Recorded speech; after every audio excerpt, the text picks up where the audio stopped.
जय श्री राम दोस्तों, आखिर वो दिन आ ही गया जिसका हम सबका इंतजार था। भगवान राम की नगरी अयोध्या में 22 जनवरी 2024 को श्री राम मंदिर में रामलला की प्राण प्रतिष्ठा होगी। इस अवसर को खास बनाने के लिए व्यापक तैयारियां की जा रही हैं। मंदिर के उद्घाटन के साथ ही अयोध्या में बना राम मंदिर भारत समेत दुनिया भर में फैले हिंदुओं के लिए आस्था का बड़ा केंद्र बनकर उभरेगा। आज जो भव्य राम मंदिर आकर ले रहा है, उसके पीछे दशकों तक चली लंबी कानूनी लड़ाई है। अयोध्या में राम मंदिर निर्माण का सफर काफी चुनौतियों भरा रहा है। बाबरी विवाद, अदालतों में चली लंबी लड़ाई और फिर शीर्ष अदालत के फैसले के बाद मंदिर का निर्माण शुरू होना। अब देशवासियों को इंतजार है तो 22 जनवरी 2024 का। और आपको ये जानकारी अच्छी लगी हो तो कृपया चैनल को सब्सक्राइब करें, वीडियो को शेयर करें और अपना बहुमूल्य साथ बनाए रखें। धन्यवाद दोस्तों। तो दोस्तों, आइए अब आपको इतिहास में लेकर चलते हैं। किस्सा 1526 से शुरू होता है। ये वो साल था जब मुगल शासक बाबर भारत आया। 2 साल बाद बाबर के सूबेदार मीरबाकी ने अयोध्या में एक मस्जिद बनवाई। यह मस्जिद उसी जगह बनी जहां भगवान राम का जन्म हुआ था। बाबर के सम्मान में मीर बाकी ने इस मस्जिद का नाम बाबरी मस्जिद दिया। ये वो दौर था जब मुगल शासन पूरे देश में फैल रहा था। मुगलों और नवाबों के शासन के दौरान 1528 से 1853 तक इस मामले में हिंदू बहुत मुखर नहीं हो पाए। 19वीं सदी में मुगलों और नवाबों का शासन कमजोर पड़ने लगा। अंग्रेज हुकूमत प्रभावी हो चुकी थी। इस दौर में ही हिंदुओं ने यह मामला उठाया और कहा कि भगवान राम के जन्मस्थान मंदिर को तोड़कर मस्जिद बना ली गई। इसके बाद से रामलला के जन्मस्थल को वापस पाने की लड़ाई शुरू हुई। मीरबाकी के मस्जिद बनाने के 330 साल बाद 1858 में लड़ाई कानूनी हो गई, जब पहली बार परिसर में हवन पूजन करने पर एक एफआईआर हुई। अयोध्या रिविजिटेड किताब के मुताबिक 1 दिसंबर 1858 को अवध के थानेदार शीतल दुबे ने अपनी रिपोर्ट में बताया कि परिसर में चबूतरा बना है। ये पहला कानूनी दस्तावेज है जिसमें परिसर के अंदर राम के प्रतीक होने के प्रमाण हैं। इसके बाद तारों की एक बाड़ खड़ी कर विवादित भूमि के आंतरिक और बाहरी परिसर में मुस्लिमों और हिंदुओं को अलग अलग पूजा और नमाज की इजाजत दी गई। 1858 में हुई घटना के 27 साल बाद 1885 में राम जन्मभूमि के लिए लड़ाई अदालत पहुंची, जब निर्मोही अखाड़े के मनहत रघुबर दास ने फैजाबाद के न्यायालय में स्वामित्व को लेकर दीवानी मुकदमा दायर किया। दास ने बाबरी ढांचे के बाहरी आंगन में स्थित राम चबूतरे पर बने अस्थायी मंदिर को पक्का बनाने और छत डालने की मांग की। जज ने फैसला सुनाया कि वहां हिंदुओं को पूजा अर्चना का अधिकार है, लेकिन वे जिलाधिकारी के फैसले के खिलाफ मंदिर को पक्का बनाने और छत डालने की अनुमति नहीं दे सकते। एक और जहां देश भर में अंग्रेजों के खिलाफ आंदोलन चलाकर आजादी लेने की मुहिम जारी रही, वहीं दूसरी ओर राम जन्मभूमि की लड़ाई भी जारी रही। देश के आजाद होने के 2 साल बाद 22 दिसंबर 1949 को ढांचे के भीतर गुंबद के नीचे मूर्तियों का प्रकटीकरण हुआ। आजादी के बाद पहला मुकदमा हिंदू महासभा के सदस्य गोपाल सिंह विशारद ने 16 जनवरी 1950 को सिविल जज फैजाबाद की अदालत में दायर किया। विशारद ने ढांचे के मुख्य गुंबद के नीचे स्थित भगवान की प्रतिमाओं की पूजा अर्चना की मांग की। करीब 11 महीने बाद 5 दिसंबर 1950 को ऐसी ही मांग करते हुए महंत रामचंद्र परमहंस ने सिविल जज के यहां मुकदमा दाखिल किया। मुकदमे में दूसरे पक्ष को संबंधित स्थल पर पूजा अर्चना में बाधा डालने से रोकने की मांग रखी गई। 3 मार्च 1951 को गोपाल सिंह विशारद मामले में न्यायालय ने मुस्लिम पक्ष को पूजा अर्चना में बाधा न डालने की हिदायत दी। ऐसा ही आदेश परमहंस की तरफ से दायर मुकदमे में भी दिया गया। 17 दिसंबर 1959 को रामानंद संप्रदाय की तरफ से निर्मोही अखाड़े के 6 व्यक्तियों ने मुकदमा दायर कर इस स्थान पर अपना दावा ठोका।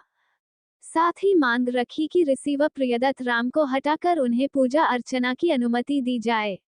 यह उनका अधिकार है। मुकदमों की कड़ी में एक और मुकदमा 18 दिसंबर 1961 को दर्ज किया गया। ये मुकदमा उत्तर प्रदेश के केंद्रीय सुन्नी वक्फ बोर्ड ने दायर किया। कहा कि यह जगह मुसलमानों की है। ढांचे को हिंदुओं से लेकर मुसलमानों को दे दिया जाए।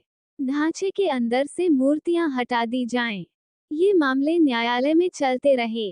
फैसलों की बात करें उससे पहले राम काज के लिए हुए कुछ और आंदोलनों की तरफ चलते हैं। बात 1982 की है।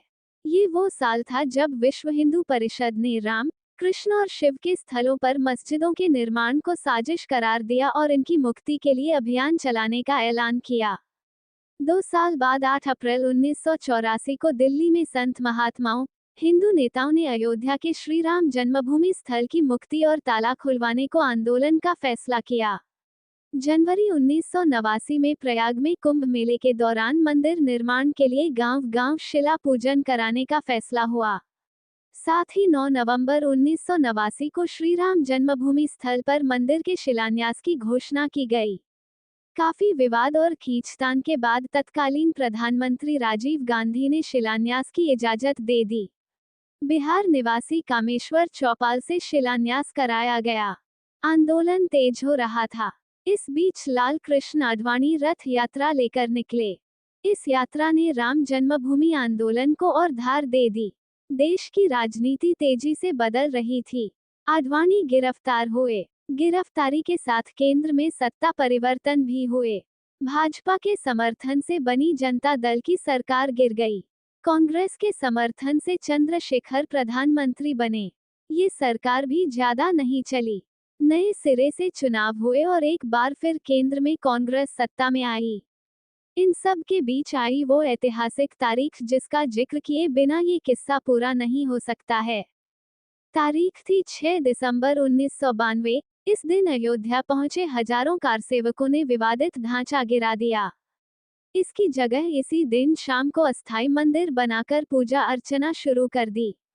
केंद्र की तत्कालीन पीवी नरसिम्हा राव सरकार ने राज्य की कल्याण सिंह सरकार सहित अन्य राज्यों की भाजपा सरकारों को भी बर्खास्त कर दिया। उत्तर प्रदेश सहित देश में कई जगह सांप्रदायिक हिंसा हुई, जिसमें अनेक लोगों की मौत हो गई। अयोध्या श्रीराम जन्मभूमि थाना में ढांचा ध्वंस मामले में भाजपा के कई नेताओं समेत हजारों लोगों पर मुकदमा दर्ज कर दिया गया। इसके साथ ही राम काज की कानूनी लड़ाई में मुकदमों की संख्या में और इजाफा होने लगा। मुकदमों की बात हुई है तो फिर से कानूनी लड़ाई की ओर चलते हैं और बात फैसलों की करते हैं। एक फैसला 1 फरवरी 1986 को आया जब फैजाबाद के जिला न्यायाधीश के.एम. पांडेय ने स्थानीय अधिवक्ता उमेश पांडेय की अर्जी पर इस स्थल का ताला खोलने का आदेश दे दिया। फैसले के खिलाफ इलाहाबाद उच्च न्यायालय की लखनऊ खंडपीठ में दायर अपील खारिज हो गई। बाबरी ढहाए जाने के 2 दिन बाद 8 दिसंबर 1992 को अयोध्या में कर्फ्यू लगा था। वकील हरिशंकर जैन ने उच्च न्यायालय की लखनऊ खंडपीठ में गुहार लगाई कि भगवान भूखे हैं, राम भोग की अनुमति दी जाए। करीब 25 दिन बाद 1 जनवरी 1993 को न्यायाधीश हरिनाथ तिलहरी ने दर्शन पूजन की अनुमति दे दी। 7 जनवरी 1993 को केंद्र सरकार ने ढांचे वाले स्थान और कल्याण सिंह सरकार द्वारा न्यास को दी गई भूमि सहित यहां पर कुल 67 एकड़ भूमि का अधिग्रहण कर लिया। अप्रैल 2002 में उच्च न्यायालय की लखनऊ खंडपीठ ने विवादित स्थल का मालिकाना हक तय करने के लिए सुनवाई शुरू हुई। उच्च न्यायालय ने 5 मार्च 2003 को भारतीय पुरातत्व सर्वेक्षण को संबंधित स्थल पर खुदाई का निर्देश दिया। 22 अगस्त 2003 को भारतीय पुरातत्व सर्वेक्षण ने न्यायालय को रिपोर्ट सौंपी। इसमें संबंधित स्थल पर जमीन के नीचे एक विशाल हिंदू धार्मिक ढांचा, मंदिर होने की बात कही गई। 30 सितंबर 2010 को इलाहाबाद उच्च न्यायालय ने इस स्थल को तीनों पक्षों श्रीराम लला विराजमान, निर्मोही अखाड़ा और सुन्नी सेंट्रल वक्फ बोर्ड में बराबर बराबर बांटने का आदेश दिया। न्यायाधीशों ने बीच वाले गुंबद के नीचे जहां मूर्तियां थीं, उसे जन्मस्थान माना। इसके बाद मामला सर्वोच्च न्यायालय पहुंचा। 21 मार्च 2017 को सर्वोच्च न्यायालय ने मध्यस्थता से मामले सुलझाने की पेशकश की। ये भी कहा कि दोनों पक्ष राजी हों तो वह भी इसके लिए तैयार है। 6 अगस्त 2019 को सर्वोच्च न्यायालय ने प्रतिदिन सुनवाई शुरू की। 16 अक्टूबर 2019 को सर्वोच्च न्यायालय में सुनवाई पूरी हुआ और कोर्ट ने फैसला सुरक्षित रख लिया। इससे पहले 40 दिन तक लगातार सुप्रीम कोर्ट में सुनवाई हुई। 9 नवंबर 2019 को 134 साल से चली आ रही लड़ाई में अब वक्त था अंतिम फैसले का। 9 नवंबर 2019 को सर्वोच्च न्यायालय ने संबंधित स्थल को श्री राम जन्मभूमि माना और 2.77 एकड़ भूमि रामलला के स्वामित्व की मानी। वहीं निर्मोही अखाड़ा और सुन्नी वक्फ बोर्ड के दावों को खारिज कर दिया गया। इसके साथ ही कोर्ट ने निर्देश दिया कि मंदिर निर्माण के लिए केंद्र सरकार 3 महीने में ट्रस्ट बनाए और ट्रस्ट निर्मोही अखाड़े के एक प्रतिनिधि को शामिल करे। इसके अलावा ये भी आदेश दिया कि उत्तर प्रदेश की सरकार मुस्लिम पक्ष को वैकल्पिक रूप से मस्जिद बनाने के लिए 5 एकड़ भूमि किसी उपयुक्त स्थान पर उपलब्ध कराए। इसी के साथ दशकों से चली आ रही लंबी कानूनी लड़ाई समाप्त हो गई। अब बारी थी निर्माण की। 5 फरवरी 2020 को प्रधानमंत्री नरेंद्र मोदी ने अयोध्या में मंदिर निर्माण के लिए राम जन्मभूमि तीर्थ क्षेत्र ट्रस्ट की घोषणा की। ठीक 6 महीने बाद 5 अगस्त 2020 को अयोध्या में राम मंदिर की आधारशिला रखी गई, जिसमें पीएम मोदी शामिल हुए।